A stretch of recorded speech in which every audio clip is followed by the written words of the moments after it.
Bien, mis hermanos, hoy iniciamos una nueva serie de enseñanzas titulada Las relaciones fraternales y la misericordia en la iglesia. Y bueno, hoy nos toca comenzar hablando de las relaciones fraternales, las verdaderas relaciones fraternales. Y es que la iglesia es esencialmente una comunidad. Somos una comunidad, somos un cuerpo. Así se define la iglesia. Y a diferencia de las estructuras organizativas, en la iglesia el activo más importante es el creyente. El creyente y por consiguiente las relaciones entre nosotros. Y esta relación o estas relaciones deben ser preservadas por encima de las diferencias de opinión, de intereses y valores personales, patrones humanos, tradiciones, muchas cosas que hemos aprendido. Y estamos llamados a agotar todos los recursos para vivir y permanecer unidos como hermanos y también dar evidencia de eso.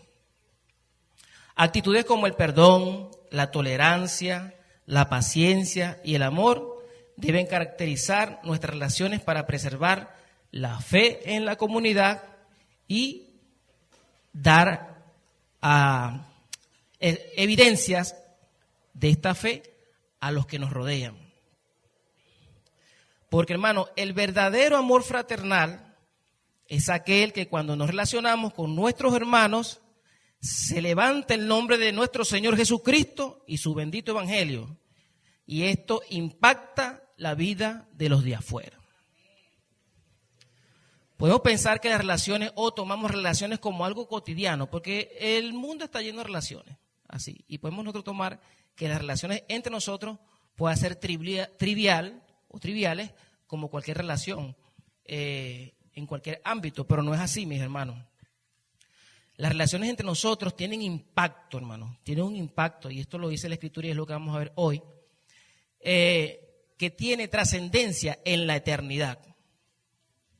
Escuche esto, nuestras relaciones tienen un impacto tal que tienen trascendencia en la eternidad. Y ya vamos a ver cómo es eso. Para esto les invito a que me acompañen con sus Biblias a leer el Evangelio de Juan, el capítulo 13, versículos 34 y 35. Juan, capítulo 13, versículos 34 y 35.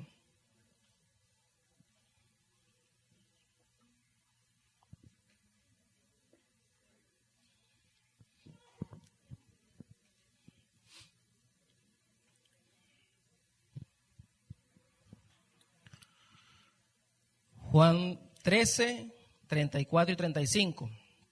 Vamos a ver qué nos dice nuestro Dios de este tema. Leemos para gloria y honra de nuestro Señor.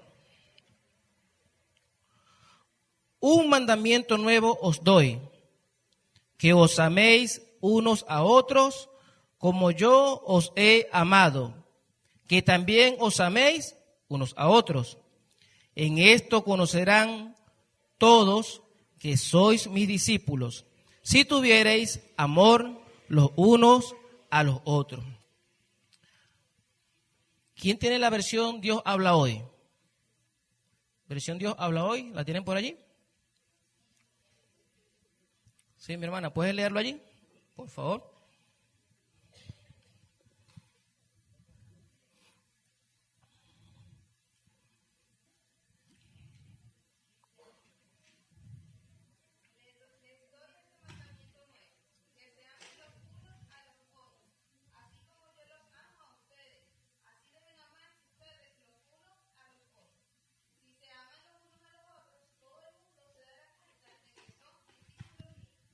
Amén. Les doy este mandamiento nuevo, que se amen los unos a los otros, así como yo los amo a ustedes. Así deben amarse ustedes los unos a los otros. Si se aman los unos a los otros, todo el mundo se dará cuenta de que son discípulos míos. Ahí vemos la consecuencia, el impacto. Y vemos acá este contexto de este relato acá de Juan, vemos que inmediatamente después del anuncio del Señor sobre su inminente partida, que ya no iba a estar con los discípulos, de su crucifixión, de su muerte, dio a sus discípulos un mandamiento que habría de servirles para fortalecer las relaciones entre ellos. Las relaciones entre ellos. Muchos hablan que, bueno, esa relación entre ellos iba a ayudarlos porque ya Jesucristo no iba a estar o el Señor no iba a estar con ellos de manera presencial, y eso es lo que los iba a ayudar a sobrellevar las cosas. Sin embargo, cuando yo pienso así, digo, y bueno, pero es que también Él les dejó el Espíritu Santo. O sea, que no específicamente la relación era para eso, es parte, pero no es esencialmente eso. Después, cuando vemos el versículo 35 que dice para qué es, que la gente se fije que es para que se den cuenta que somos discípulos o seguidores de Cristo, ahí sí recae toda esa parte.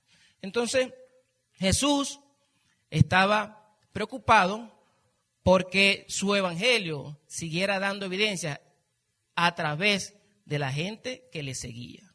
Y aquí le hablaba específicamente a sus discípulos. Un mandamiento nuevo os doy, que os améis unos a otros como yo os he amado, que también os améis unos a otros. Entonces, podemos ver acá que nuestro Señor Jesucristo nos da el aspecto, el ingrediente principal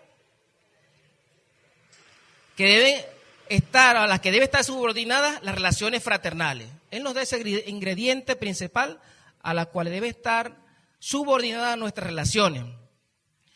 Un mandamiento, comienza él, un mandamiento. Esta palabra denota intensidad. Y propiamente dice que es esa intensidad con la que yo voy a desarrollar algo para conseguir un objetivo. Eso denota esa palabra, un mandamiento. No es una sugerencia, no es si a nosotros nos parece. Él está diciendo un mandamiento, algo que tiene carácter, algo que lo está dando el mismo Jesús, es una orden y se centra en un resultado final. Un mandamiento, y ahí después les dice cuál es ese mandamiento. Allí debemos fijarnos, hermanos, que el Señor no duda en dar mandamientos. Él siempre se mantuvo en todo su ministerio diciendo qué es lo que teníamos que hacer, cómo debíamos ser, cómo debe ser nuestra vida, cuál es la verdad. Y entonces Él tampoco escatimó en hablarnos acerca de nuestras relaciones. Entonces también nos manda, del mismo modo que lo hacía el Padre. Entonces, por lo tanto, debemos darnos cuenta que Él no estaba dándonos un consejo o una buena recomendación, sino un mandamiento divino que debemos cumplir. Los mandamientos son para eso, hermano, para cumplirlos. No son para verlos, no son para nosotros considerarlos, es para cumplirlos. Y sobre todo si viene de la voz de nuestro Señor, de nuestro Dios, y está aquí en su palabra. Todo lo que Él nos mandó, todo lo que Él nos manda. Jesús nos dio un mandamiento de amor. Él habla acá, un mandamiento nuevo os doy. Y le habla acerca del amor. Y es que las Escrituras nos hablan del amor, nos instruyen sobre el amor. Nos instruyen sobre el amor. Desde el Génesis, todo lo que es la palabra del Señor nos habla acerca del amor. En Levítico podemos ver, no te vengarás ni guardarás rencor a los hijos de tu pueblo, sino que amarás a tu prójimo como a ti mismo. Yo soy el Señor. Mateo 5:44, yo os digo, amad a vuestros enemigos y orad por los que os persiguen. Juan 15:12, este es mi mandamiento, que os améis los unos a los otros, así como yo os he amado. También en Juan 15:17, esto os mando, que os améis los unos a los otros. En Romanos 12:10, sed afectuosos unos con otros con amor fraternal, con honra, daos preferencia unos a otros. En el mismo Romanos, no debáis a nadie nada, sino el amaros unos a otros, porque el que ama a su prójimo ha cumplido la ley. Romanos 13 también dice que el amor no hace mal al prójimo, por tanto el amor es el cumplimiento de la ley. En Gálatas, porque toda la ley en una palabra se cumple, en el precepto, amarás a tu prójimo como a ti mismo. En Efesios, y andad en amor, así como también Cristo os amó. En Tesalonicenses, más, en cuanto al amor fraternal, no tenéis necesidad de que nadie os escriba, porque vosotros mismos habéis sido enseñados por Dios a amaros unos a los otros. Y podemos seguir toda la mañana hablando acerca del amor o de referencias acerca del amor en la palabra del Señor. La Biblia nos instruye acerca del amor. Pues es la palabra de Dios. Es la palabra de Dios. Nos instruye. Es interesante que nosotros podamos tener algunas otras orientaciones acerca de lo que es el amor fraternal. Y no voy a decir con esto que usted no tiene que leer libros ni consultar autores, pero a veces cuando leemos ese tipo de autores no están cerca o están muy alejados a lo que es en realidad el amor que Dios describe en su palabra. Ya hemos hablado de esas características de ese amor, donde Jesús fue el mayor ejemplo de amor. Y tenemos la Biblia nosotros, porque allí Dios describe su amor. Y es a través de las relaciones. La primera relación que vemos de Dios con su creación, con el hombre. Es la primera relación que hay. Y ahí hay amor. Ahí hay preocupación. Ahí hay dedicación. Ahí hay perdón. Ahí hay misericordia. Esas son las características que definen el amor de Dios. Desde el inicio vemos eso. Y también lo vemos al final. Si usted lee Apocalipsis, que es el final de la novela, ahí quedamos todos contentos, hermano. Por eso que le invito a que lean Apocalipsis, porque ahí triunfa el bien sobre el mal. Ahí nosotros podemos ver todo el resultado de todo lo que se ve a lo largo de la Biblia. Y aprovecho a hacerle la cuña, hermano, a la lectura panorámica. Los invito nuevamente a que lean la Biblia, que inicien la lectura panorámica. No es tarde, hermano, puede comenzar desde hoy con Génesis.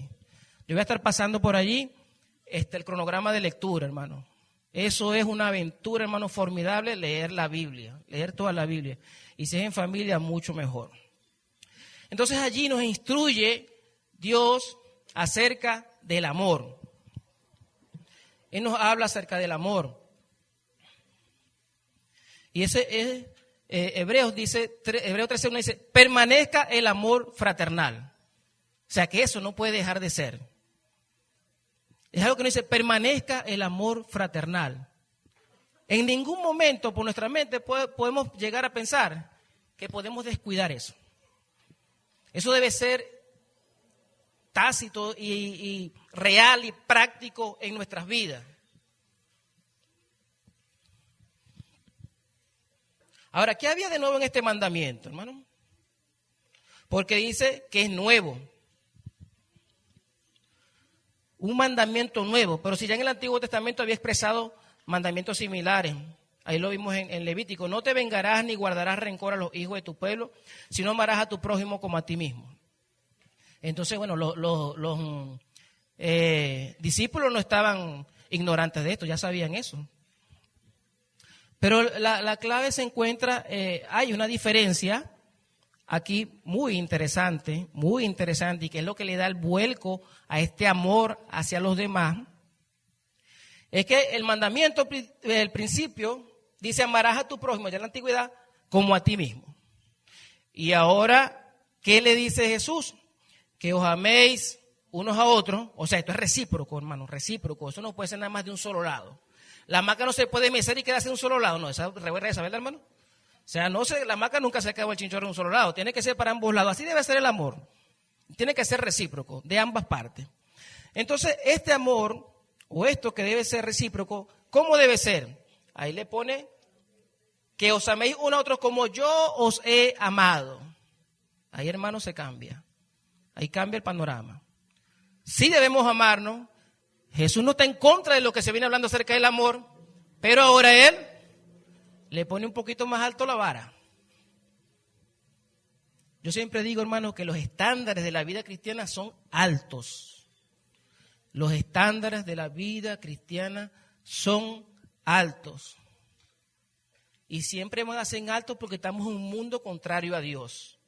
Por eso no nos asombremos, no nos maravillemos de las exigencias que nos hace Cristo y Dios en su palabra, porque estamos en un mundo contrario a Él. Por eso los estándares siempre van a ser altos. Entonces ya yo no tengo que amarlo como a mí mismo. Tengo que amar a mi prójimo, tengo que amar a mi hermano como Jesús me amó. Hermano, tenemos un modelo alto, o sea, tenemos un ejemplo a seguir de alto estándar. Hay diferencia, ahí la diferencia radica en esto. Cuando uno se habla de amar como a ti mismo, por supuesto, Pablo dice, nadie aborrecerá jamás a su propia carne, sino que sustenta y la cuida. Eso es una verdad. Cuando nos mandan a amarnos como nosotros mismos, porque nosotros no queremos nada difícil para nosotros, no queremos mal para nosotros. Pero aunque esto sea este instinto natural en nosotros de querernos a nosotros mismos, porque es la que nos queremos, si no nos aseáramos, no nos vistiéramos, no tomáramos detalles para cuidarnos, no fuésemos al gimnasio, así como voy siempre yo al gimnasio, nos cuidamos, hermano, nos queremos a nosotros mismos. Eso es algo que Dios ha puesto en nosotros. Sin embargo, hermano, la verdad es que el pecado ha trastornado esto del amor hacia nosotros mismos. Llegando a un punto que nosotros pudiésemos amar a otro y decir, bueno, que él haga lo que le plazca. Porque así soy yo, o sea, que haga lo que él quiere. O no importa. Porque como yo me amo así, también que lo haga. No, entonces Jesús, sabiendo eso, que ese principio de amarme a mí mismo se ha sido trastornado por el pecado, porque nosotros nos amamos, hermanos, pero también somos pecadores. Entonces imagínate que nosotros amemos con ese consentimiento de los demás. No importa que peque, está bien que peque, porque somos pecadores. No, es que la palabra lo dice, que somos pecadores. Entonces podemos entrar en eso, en esa permisividad. O en dar licencia a otro de que puede vivir una vida no conforme a lo que Dios dice. Por eso es que entonces Jesús coloca allí que el amor tiene que ser como Él nos ha amado.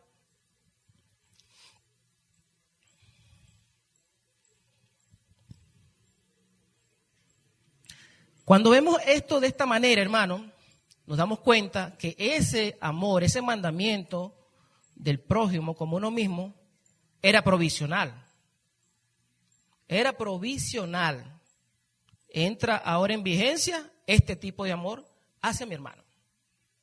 Que no nos podemos quedar, sí, es una referencia, por supuesto, no es que debemos decir, no, eso no vale de nada, es una referencia, ya Dios venía hablando acerca del amor, Él comienza a hablarnos de que tiene que ser como nosotros mismos, pero ya ahora Jesús, sabiendo que va a partir, está pronto a partir, también es la situación, tiene que decirle a sus discípulos que tienen que amarse de esa manera, como Él los ama, con ese estándar. Y es que esa palabra amor,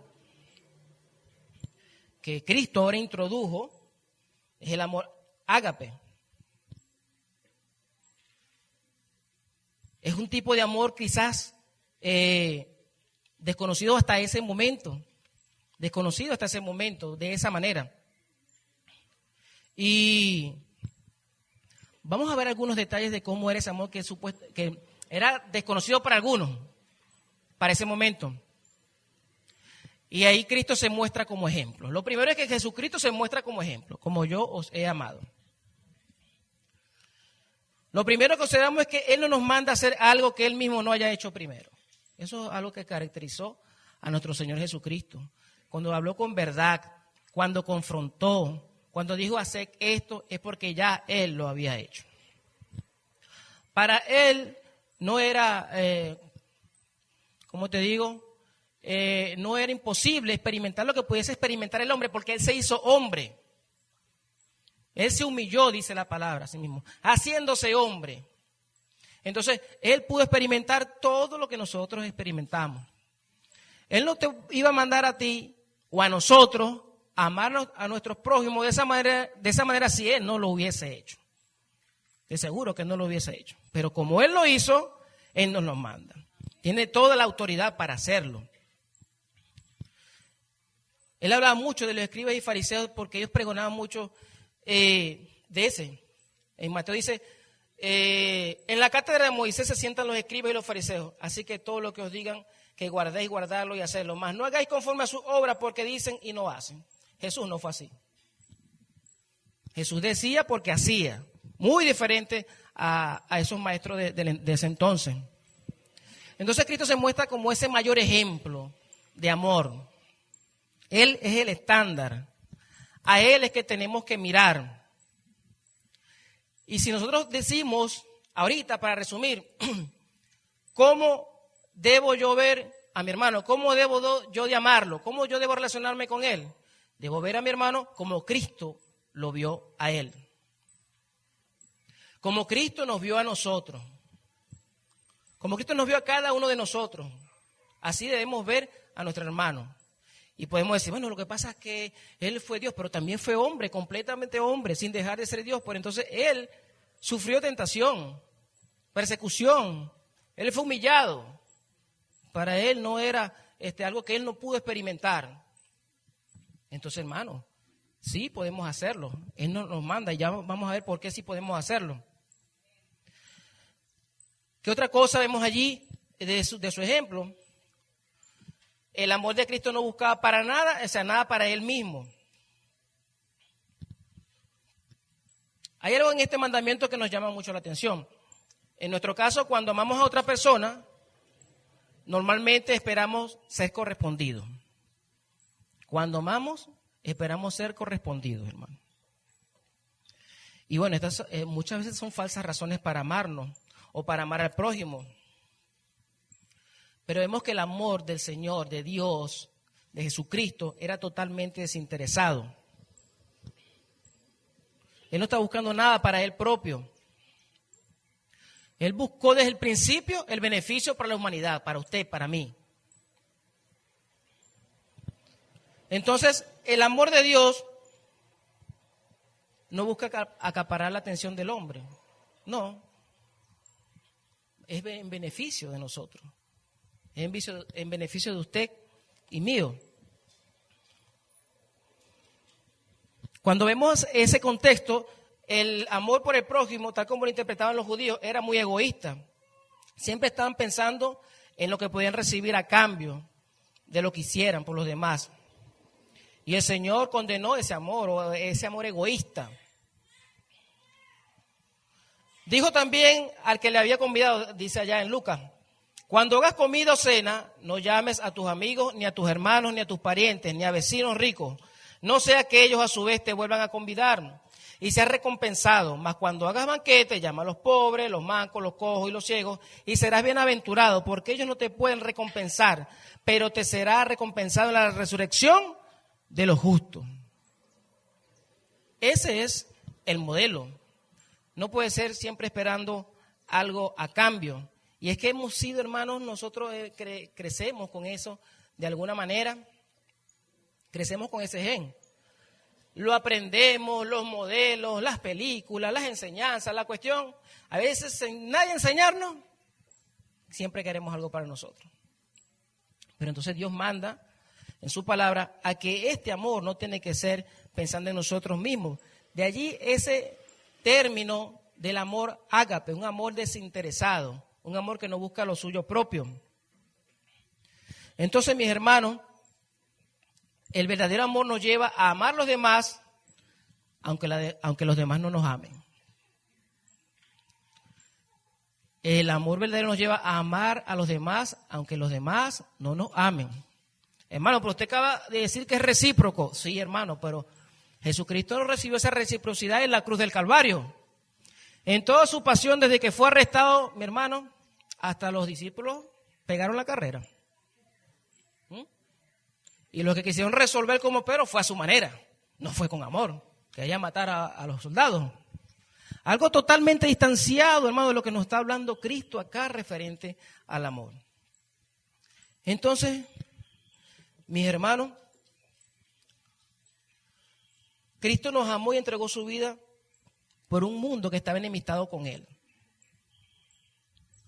Cristo nos amó y entregó su vida por un mundo que estaba enemistado con Él.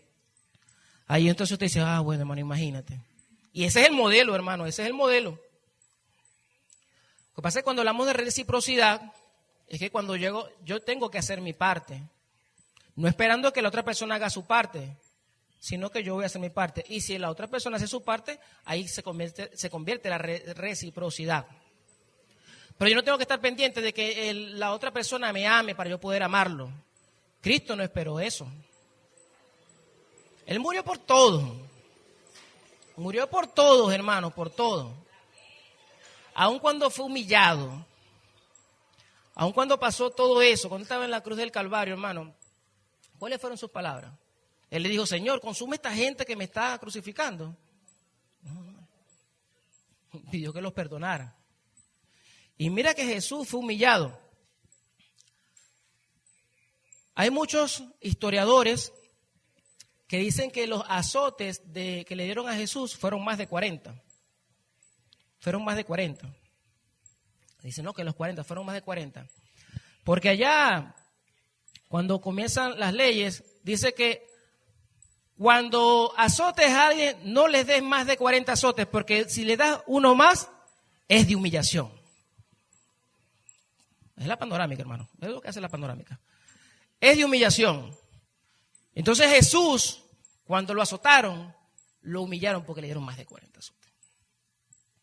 Cuando a él lo escupieron en su cara, era una forma que para nosotros pudiera ser como que le llegan una grosería a uno terrible, que lo ofendan. Para los judíos, la saliva era algo repugnante. Entonces, que te escupiese en la cara, imagínate eso. Vamos a decirlo de esta manera, es como que a ustedes le echen ahorita pupú en la cara. Para ellos eso era algo corrupto, terrible. Y a Jesús lo escupieron en la cara. Y Jesús dijo, bueno, esta gente, como me hizo esto, yo no los voy a amar. Se burlaron de él, lo golpearon, lo juzgaron injustamente. Sí, pastor, usted han dicho aquí que ese era el plan del Señor. Sí, hermano, era el plan del Señor, pero la muerte fue cruenta. La muerte fue como para que usted y yo no aceptáramos eso. Pero Cristo sí lo aceptó por el amor que tiene en nosotros, por el amor que Dios tuvo con la humanidad. Él nunca buscó tener respuesta de alguien. Ahorita nosotros estamos en matrimonio sobre la roca y esas reuniones son buenísimas, hermano. Entonces siempre entra la parte de, no, es que yo hago esto y que si me peino, pero él no me dice nada. Y si la otra persona dice, no, lo que pasa es que yo me esfuerzo y no me dice nada. Hermano, Cristo dijo eso. ¿Qué estamos estudiando aquí? Que usted no está esperando nada a cambio. Si usted se pone muy bonita y el esposo no le dice nada, usted no tiene que, porque si lo hace así, ese no es el amor de Cristo. Esa es la otra parte. La otra parte es que el hombre, la mujer necesita palabras de afirmación.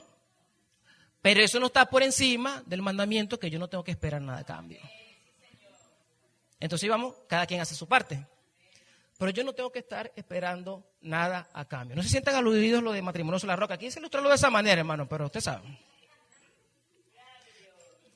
Creo que no lo he dicho en la reunión y no perdí la oportunidad. Entonces, mis hermanos, el amor de Cristo también llega al sacrificio. Cristo amó al mundo de tal manera que entregó su vida en sacrificio. Lo vemos en Juan 3:16. Por lo tanto, aquí se nos está diciendo que el amor de Cristo espera de nosotros que no se limite nada más a amar al prójimo como nosotros mismos, sino que es un amor que llegará a sacrificarse a sí mismo por nuestros prójimos. Lo que el Señor nos manda aquí es que amemos a nuestro prójimo más que a nosotros mismos. Más que a nosotros mismos. Con demasiada frecuencia, mis hermanos, nuestro amor se expresa únicamente con palabras y no con hechos. Por ahí hay unas frases que son terribles, hermano, pero bueno, vamos a decirle una. Que dicen, quiero hechos, si quisiera palabras, buscaría un libro y me lo leo. Entonces, el amor no es solamente palabras. tiene que ver con hechos. Y eso fue lo que hizo Cristo, Él nos lo demostró.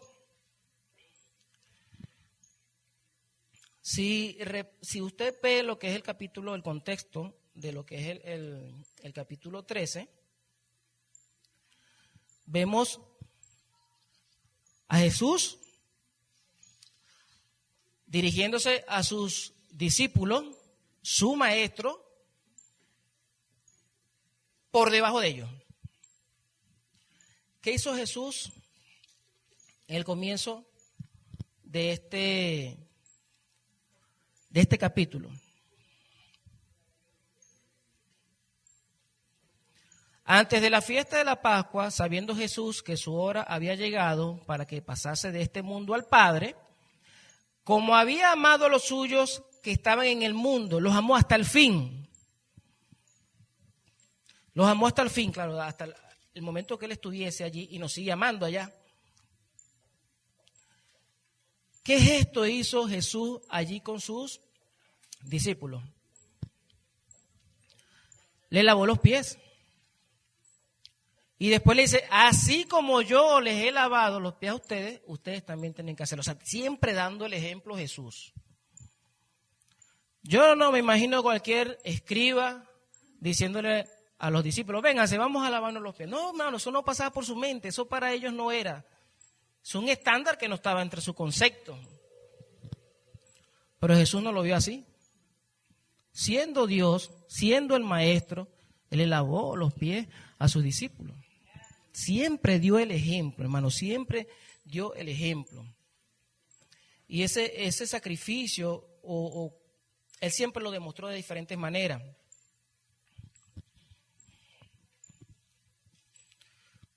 Podríamos decir que es un amor práctico que implica el sacrificio constante de los deseos del yo en la búsqueda incansable para que otros sean beneficiados y enriquecidos por nuestro comportamiento, hermano. Ahí me toca morir yo.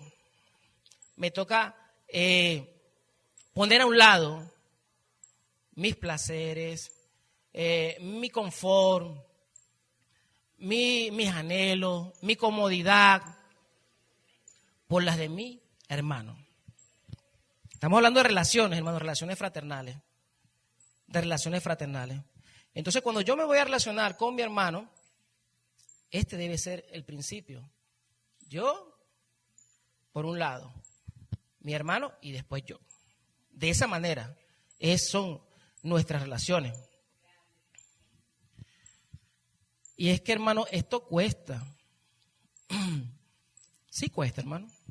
Cuesta porque nosotros somos por naturaleza, como les dije, así, nos queremos a nosotros mismos, no somos el ego. Tiene que ver con egoísmo. La gente dice, ay, yo tengo un ego. Ah, hermano, ego, ahí sí te egoísta, porque ahí se completa la palabra. Eso de ego no es bueno. No es que mi ego. Ay, hermano, déjame tener problemas con el Señor.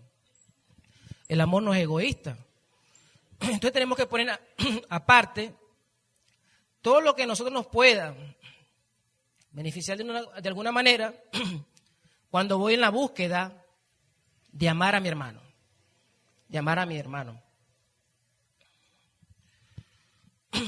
Hay muchas formas en las que este amor puede ser expresado, hermano. Muchísimas formas.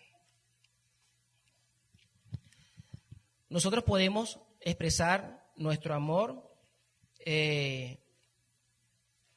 siendo misericordiosos, perdonando, ayudando, interesándonos en el hermano. Y es que para nosotros poder cumplir con esto, nosotros debemos conocer a nuestros hermanos. Gracias, hermano, porque ya la garganta me estaba fallando. Nosotros tenemos que conocer a nuestros hermanos. Jesús se encargó de conocer a sus discípulos. Él conocía todo de ellos, de su comportamiento, del comportamiento de Pedro, del comportamiento de Juan, de todos los que le seguían, Santiago, Andrés. Entonces, a nosotros nos toca conocer a nuestros hermanos. Y es triste, hermano, que muchas veces nosotros conocemos más a personas fuera de la iglesia que a nuestros hermanos de la iglesia. Conocemos mejor a nuestros compañeros de trabajo, conocemos mejor a nuestros compañeros de gimnasio, de deporte, pero nos cuesta dar ese paso para conocer a nuestros hermanos en la iglesia, porque nos vemos nada más los domingos, hermanos. Algunas veces así nos vemos los domingos. Algunos hacemos el esfuerzo, sí es verdad, que de reunirnos, de conversar fuera de este espacio. Pero nada más venir los domingos, aun cuando ella dice que no dejemos de congregarnos, que es una manera también de amar a mi hermano. No, la vida de la iglesia no es aquí nada más, los domingos, es en otros espacios. Y es que aquí nosotros mismos lo demostramos, damos evidencia. Y cuando termina el culto, ¿cuántos no se quedan aquí o nos quedamos aquí conversando? Nos quedamos conversando. Esa es una necesidad que tenemos como su pueblo, como hermanos, como la iglesia. Hay otros que salimos corriendo porque se nos puede quemar la sopa, la cuestión. Entonces, bueno, pero sí lo que es importante, hermano, que nosotros intencionalmente conozcamos a nuestros hermanos. Si yo no conozco a mi hermano, yo no voy a conocer cuáles son sus necesidades. Yo no voy a conocer cuáles son sus luchas. Yo no voy a conocer cuáles son sus anhelos para ayudarlo, para acompañarlo. Pablo llamaba a su compañero de milicia. Y ese término militar que utiliza Pablo tiene que ver con alguien que tú confías de tal manera que tú puedes estar ciegamente con él, en ese sentido, de confianza de un amigo. Yo a algunos hermanos siempre les coloco esto: ¿cómo están mis hermanos, compañeros de milicia? A veces lo colocamos como, es porque nos acompañan en el ministerio, pero debemos ser así, de esa manera. Que nos interesemos en conocer a nuestros hermanos. Hay algo tan importante, hermanos, que nosotros no lo podemos ver ahorita, o no lo vemos. Y es que todos los que estamos acá, en esta congregación, tenemos cosas en común que tienen repercusión en la eternidad. Nosotros sí tenemos una misma fe, obedecemos a un mismo Señor, un mismo Padre, un mismo Espíritu, sí. Pero nosotros tenemos un proyecto, un encargo, que es de conquistar a las naciones para Cristo. Tenemos una tarea, hermano, que implica la salvación de la vida de las personas.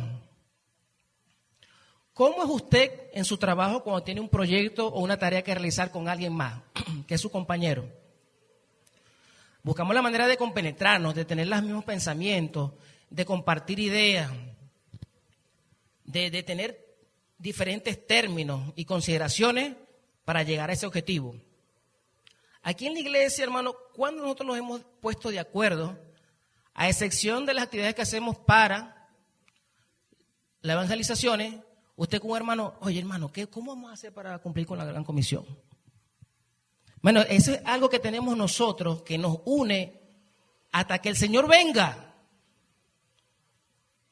Tenemos una tarea en común, hermano. Y no se puede o no se explica que nosotros no nos conozcamos si tenemos esa gran tarea encomendada por Dios.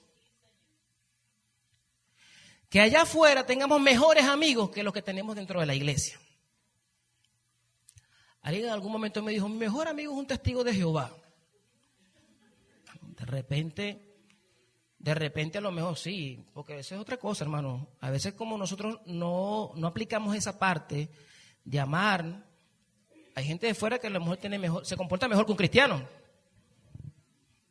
Entonces, bueno, no vamos a atacar al hermano que dijo eso. A lo mejor recibía mejor atención o mejor, digamos, disposición de una persona que no era en la iglesia. Y él dijo: bueno, mi mejor amigo es un testigo de Jehová.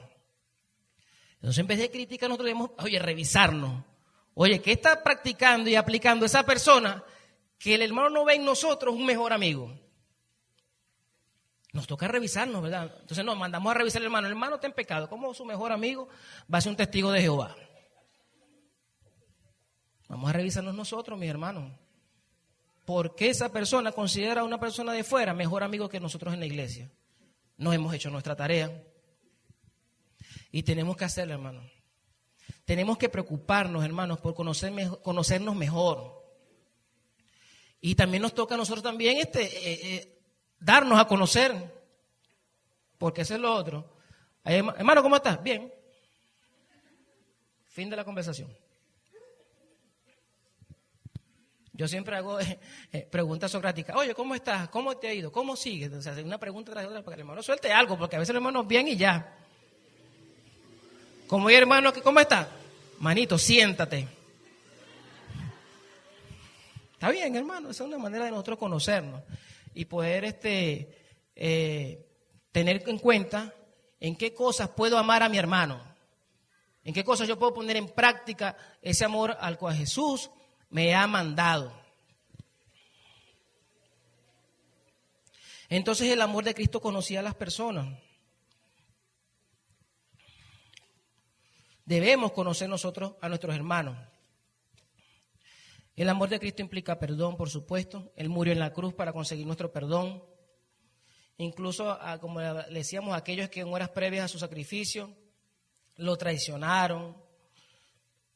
Pero eso nunca impulsó a Jesús a amar de otra manera, en la esencia de cómo Él ama. Y bueno, mis hermanos, los recursos para cumplir este mandamiento, sí, lo tenemos en la palabra del Señor. Aquí tenemos la palabra del Señor. Y tenemos otra que allí se da. Usted dice, no, pero es que yo no leo la Biblia. Está bien, hermano, usted no lee la Biblia. Pero en el momento en que usted creyó, nosotros fuimos dotados con el don del Espíritu Santo, que ese es el que nos anima, es el que nos impulsa, ese es el que nos va a ayudar a dar ese fruto del Espíritu para poder amar a nuestro hermano. Su Espíritu Santo y su bendita palabra. Hermano, la palabra de Dios es tan, no sé cómo explicarle, que es tan importante para nuestras vidas, así como, no voy a decir el agua, así como la sangre para nuestro cuerpo. Es importante, hermano, y nosotros muchas veces no le damos esa importancia que merece. Creemos en Jesús, pero no le queremos conocer. Y aquí está Él, su voz, su esencia está en la palabra. Esto es Dios. No vaya a decir mañana que yo le dije que la Biblia era Dios en ese sentido. Y no, yo ando con Dios. No, hermano, o sea, esto es Dios. Dios cuando inspiró a hombre para que escribieran la vida, es la esencia de Él que está aquí en la Biblia. Y hermanos, a veces, hermanos, no sé dónde dejé la Biblia, se me perdió la Biblia. Yo apuesto que usted no anda así con la cartera donde tiene usted los documentos. Solo cuidamos, hermano. Y más ahorita que pasa, que una cédula es difícil, hermano. Pero a veces la Biblia se nos queda, la guardamos, no le damos el interés. En algún momento, una persona, bueno, que yo lo considero maestro de la palabra, Arely se debe acordar de esto. Yo siempre estaba como referencia a Arely, tú sabes. Bueno, con ella yo me crié en los caminos del Señor. Agarró la Biblia, la puso en el suelo y la pisó. Se paró sobre ella y dijo, esto, si no lo practico, no es nada. Yo en aquel momento yo no lo vi mal. Dije, eso es una verdad. Si eso no lo practico, no es nada. Hermano, esta es la palabra del Señor, su esencia está aquí. Eso es como que usted agarra, esa es la esencia de Dios aquí. ¿Cómo usted tomaría si usted agarra una foto de su esposa, la pone en el piso y la pisa? ¿Cómo usted lo vería? No, es que esa es una foto. Ay, hermano. O sea, la palabra de Dios tiene relevancia. Tiene poder. Si es verdad, tenemos que practicarla, es cierto. Pero yo no puedo decir que esto, hermano, esto no es nada o que no me puede interesar. La Biblia, esto es carácter, hermano. Esto es el carácter de Dios reflejado. Este es el carácter de Dios reflejado, hermano. Aquí está la Biblia. Esta es la esencia del Señor. Por eso es que muchas veces nosotros cuando hablamos, leemos, Aun cuando tenemos aquí todos los textos escritos, por ejemplo, yo los escribo siempre en mi sermón, pero siempre tomo la Biblia para leerle aquí. Y siempre que voy a hacer referencia, la levanto. Es la palabra del Señor la que tiene autoridad, no lo que diga Henry, lo que diga el predicador. Con esto lo que quiero decir, hermano, es que la Biblia es importante para nuestra vida. Y no debemos tomarlo a la ligera, debemos darle la importancia que merece. Tenemos el Espíritu Santo, sí, mi hermano, eso nos va a ayudar, nos va a animar, pero necesitamos nosotros colocar en nuestra mente lo que el Espíritu Santo nos va a animar. Necesitamos. Entonces, tenemos los recursos, hermanos, para nosotros poder practicar el amor fraternal. Sí, hermano, tenemos nosotros el recurso que es su Espíritu Santo y tenemos la bendita palabra del Señor.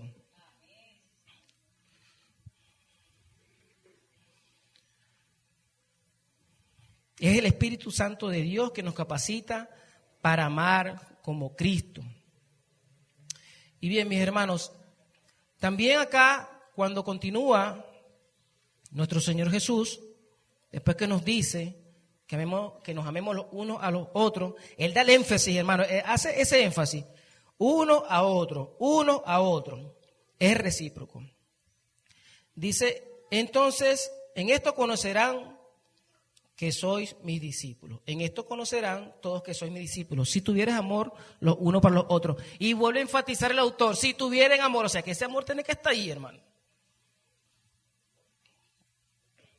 Me gusta mucho cómo la traducción de Dios habla hoy. Si se aman los unos a los otros, todo el mundo, o sea, ahí te explica que todo el mundo, o sea, la gente de fuera, se dará cuenta de que son discípulos míos. Se dará cuenta que son discípulos míos. Entonces, bueno, hermano, hay algo más allí que nada más de las relaciones. Eso tiene un impacto también.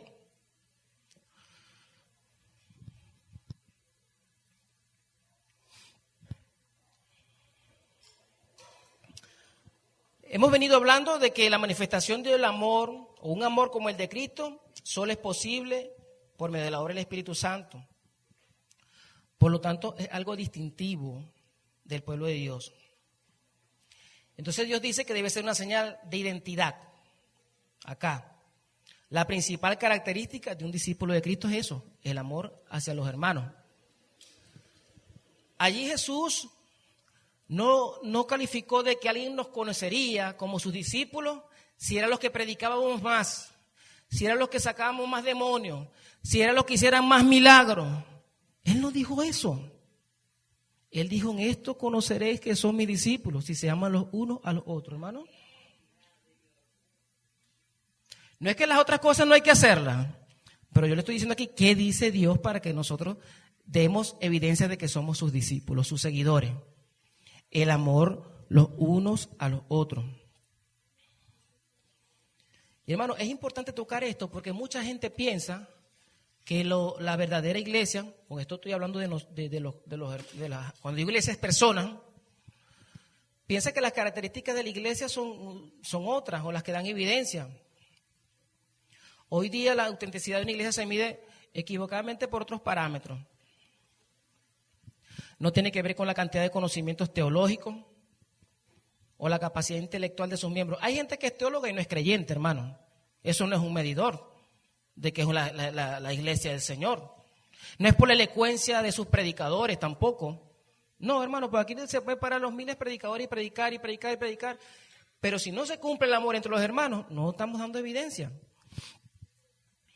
No tiene que ver con el crecimiento numérico. Usted ve, hermanos, mega iglesias abarrotadas de personas y allí no se practica la misericordia. Son personas que llegan, se ven en ese momento y después no se vuelven a ver, ni siquiera el pastor en un buen tiempo. Solamente, si va todos los domingos, va a verlo todos los domingos, pero y si no va todos los domingos, va a tener tiempo que no lo ve. Entonces ese crecimiento numérico tampoco es un indicador. El que se hagan milagros, se expulsen demonios, que haya dones espirituales, que la gente hable en lengua. Esto no constituye. Muchos me dirán en aquel día, Señor, Señor, no profetizamos en tu nombre y en tu nombre echamos fuera demonios y en tu nombre hicimos muchos milagros. Y entonces les declaré, nunca os conocí, apartados de mí, hacedores de maldad. Entonces estos no son indicadores. de que es la iglesia o da evidencia de la iglesia de Cristo. Según Cristo, no, lo que Él acaba de decir o lo que nos dice en su palabra. Según Cristo, no. No nos identifica como una verdadera iglesia o como verdaderos creyentes. La verdadera marca, hermano, la verdadera marca de la iglesia de Cristo y los creyentes debe ser el amor al prójimo, como Cristo nos mandó, o sea, como Cristo nos amó. Aquí podemos ver cómo era el ejemplo de la iglesia en sus inicios, en la iglesia de Hechos. Todos los que habían creído estaban juntos y tenían en común todas las cosas y vendían sus propiedades y sus bienes y lo repartían a todos según la necesidad. Y la multitud de los que habían creído era de un corazón y un alma, y ninguno decía ser suyo propio nada de lo que poseía, sino que tenía todas las cosas en común. Hermano, tiene que ver con practicidad, relaciones prácticas de amor, relaciones prácticas de amor.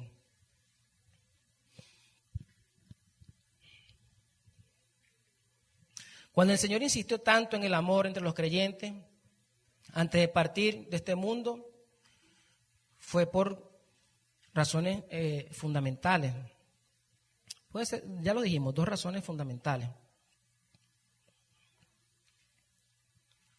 Una, porque por este amor genuino de nosotros o entre nosotros, nos podemos mantener unidos hasta su regreso. Nos podemos mantener unidos hasta su regreso, solo si nosotros practicamos el amor, hermano. Nosotros, siempre decimos nosotros, Ezequiel y yo, gracias a Dios, en esta iglesia no se ven divisiones, no se ven enemistades. Dios nos guarde, hermano. Y si salen, no nos preocupemos, porque si sale algún tipo de situación es que Dios quiere sanar a su iglesia. Eso es lo otro que tenemos que ver. Es que vamos a nosotros excomulgar a los hermanos, ya no puedes estar aquí, no, eres un divisionista. Bueno, si hay un extremo habrá que hacerlo, que esté contrariamente en rebeldía contra lo que dice la palabra del Señor. Pero eso, el amor nos va a ayudar a mantenernos, hermanos, porque es que somos difíciles. Si somos difíciles en nuestros hogares, imagínense con una persona que no es nuestra mamá, no es nuestro papá. Y esa es una parte también que Jesús, cuando nos amó, Jesús también nos exhortó. Volviendo a la parte de aquí, se me vino de la familia, que Jesús nos exhortó, nos exhortaba. Eso tiene que ver con amor. No siempre mi hermano va a recibir flores de mi parte, siempre y cuando yo lo haga con amor. Pues como le dice Pablo a Timoteo cómo debe exhortar a sus hermanos en la iglesia. Le estaba diciendo a Timoteo que era un líder, pero lo más seguro es que eso sea para todos nosotros. Eso es como los requisitos para los pastores. Que sea marido de una sola mujer, eso no quiere decir que los hermanos pueden tener más de una mujer. Que sea que tenga las cosas ordenadas en su casa, eso no es solamente para el pastor. Son requisitos que deben marcar el perfil del pastor, pero eso es para todos nosotros. Entonces, así mismo, cuando Pablo le dice a Timoteo que cuando exhorte a los ancianos, lo haga como a padres. Cuando lo haga con las ancianas, como a madres. Como lo hagas a las damas, como a una hermana. Entonces, mi exhortación no tiene que ser, no, lo que pasa es que yo soy así, esa es la verdad. La Biblia dice que hay que hablar verdad con el hermano. Sin importar si lo hieres, ¿no? Sin importar si más bien sirves o te conviertes en una piedra de tropiezo para el hermano. Entonces hay que hacerlo con ese amor que Cristo nos trató a nosotros. Siempre ver al hermano como Cristo nos vio a nosotros, hermano. Debemos de verlo así. La otra parte, en segundo lugar, de por qué insisto tanto el amor entre los creyentes o que dominara la relación entre los hermanos, es porque el amor entre los creyentes y a nuestro prójimo en general sería la única forma efectiva de llevar a otras almas al Evangelio, hermano. Y esto aquí lo quiero comparar con un hecho que se dio en la historia.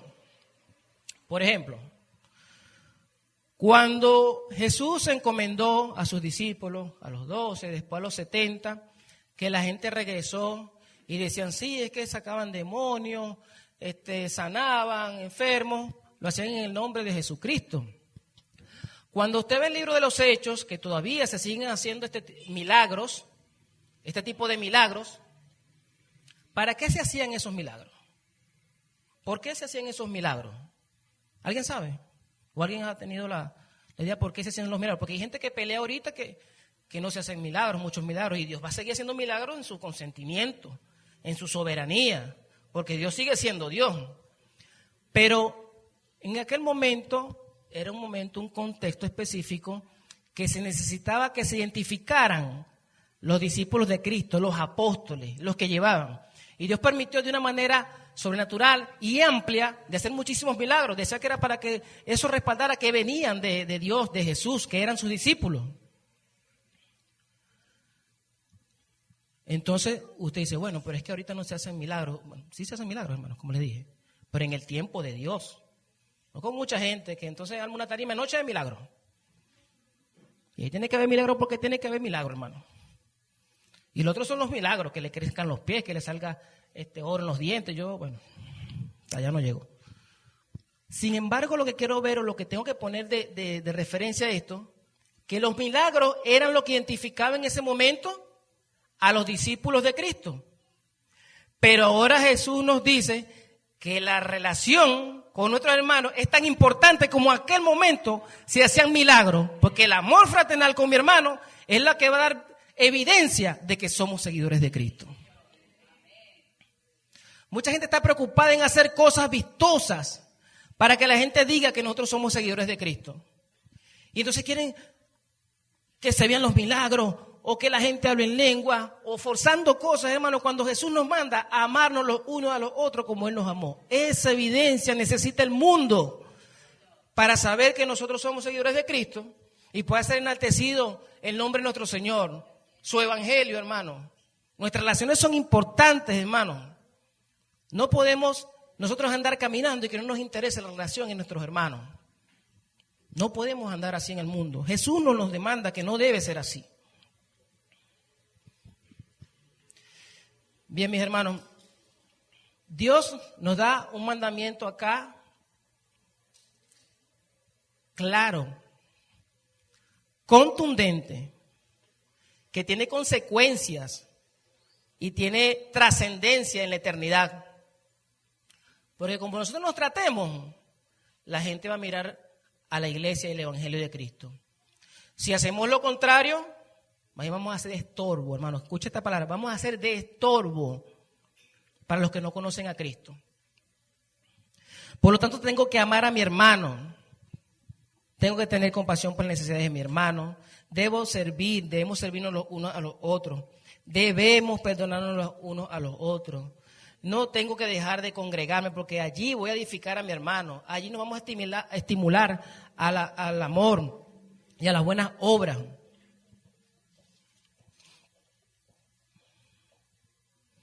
El verdadero amor fraternal es aquel que cuando nos relacionamos con nuestros hermanos se levanta el nombre de Cristo y su bendito evangelio, impactando la vida de los de afuera, mis hermanos.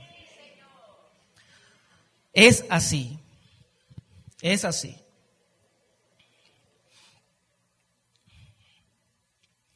Las relaciones entre nosotros no es una relación trivial, hermano. Tenga eso presente. Porque cualquier otra relación no tiene impacto en la vida de las personas. La relación entre nosotros sí tiene impacto sobre las personas. Y eso es lo que nos ha mandado nuestro Señor Jesucristo. Esto está muy arraigado a la misión que Él nos ha encomendado. No puedo pretender cumplir la misión que Dios me encomendó sin amar a mi hermano, sin tener una buena relación. Dios nos ayude, mis hermanos. Dios nos ayude. Tenemos su Espíritu Santo, tenemos su bendita palabra, tenemos los recursos para poder hacer esto. Amén. Oremos, mis hermanos. Padre amado, gracias por tu bendita palabra esta mañana. Gracias, Señor, porque podemos entender que las relaciones, las verdaderas relaciones están subordinadas al amor tuyo, al ejemplo del amor tuyo, un amor desinteresado, no buscando lo suyo propio. Cuando vemos allí, Señor, al apóstol Pablo dictando la carta a los Corintios, cuando hablas del amor, que no busca lo suyo propio, que no se envanece, que soporta todo. Te vemos a ti, Señor. Te vemos a ti, Padre, en esencia. Tú eres el único que ha podido amar así. Y aquí estamos nosotros esta mañana, Padre, para que tú nos ayudes, Dios bendito, para poder cumplir con este mandamiento que nos has dado, de amarnos unos a otros y poder tener relaciones genuinas, Padre, con mis hermanos, poder tener relaciones fraternales que impulsen el Evangelio, que enaltezcan tu nombre, Dios bendito. Perdónanos, Señor, si hasta ahora no lo hemos hecho. Y si lo estamos haciendo, ayúdeme a hacerlo mejor cada día, Señor, para poder honrar tu nombre y para poder, Señor, cumplir con la misión que nos has encomendado. Sabiendo que todo lo que hacemos, Dios amado, repercute allí, en el plan perfecto de salvación que tú has mostrado al mundo, Señor. Un mundo contrario a ti, pero al que tú amas, Señor. Nosotros somos una evidencia de eso. Estamos aquí porque a ti te plació, por tu amor, por tu misericordia, Señor. Gracias en el nombre poderoso de Jesús. Amén y amén. Dios le bendiga, mis hermanos. Amémonos unos a otros.